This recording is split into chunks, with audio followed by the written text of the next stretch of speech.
একটি ট্রফির জন্য লড়বে ৪৮টি দেশ, কিন্তু কখনো কি ভেবে দেখেছেন ফিফা ওয়ার্ল্ড কাপের এই ট্রফিটা আসলে কিভাবে তৈরি হয়? আজ আমরা জানব ফিফা বিশ্বকাপ ট্রফির পুরো গল্প।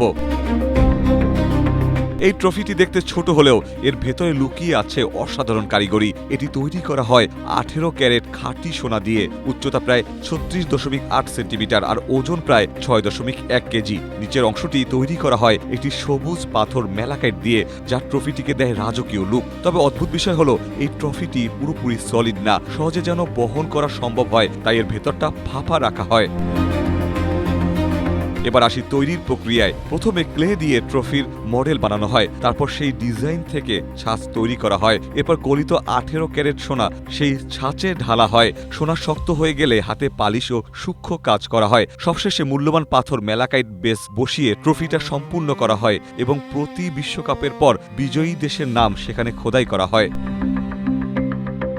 বর্তমান ফিফা ওয়ার্ল্ড কাপ ট্রফি এর ডিজাইন করেন ইতালিয়ান ভাস্কর সিলভিও গাজ্জানিগা। তিনি এমন একটি ডিজাইন করতে চেয়েছিলেন যা পুরো পৃথিবীর প্রতিনিধিত্ব করবে। তাই ট্রফিটিতে দেখা যায় দুইজন মানুষের মতো অবয়ব, যারা তাদের হাত দিয়ে পৃথিবীকে তুলে ধরেছে।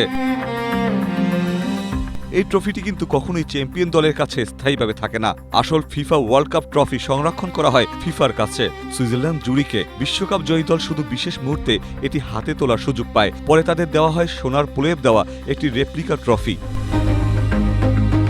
এটাই হলো ফিফা বিশ্বকাপ ট্রফির আসল গল্প, একটি সোনার ট্রফি যার পেছনে লুকিয়ে আছে ইতিহাস, কারিগরি আর অজানা অনেক গল্প।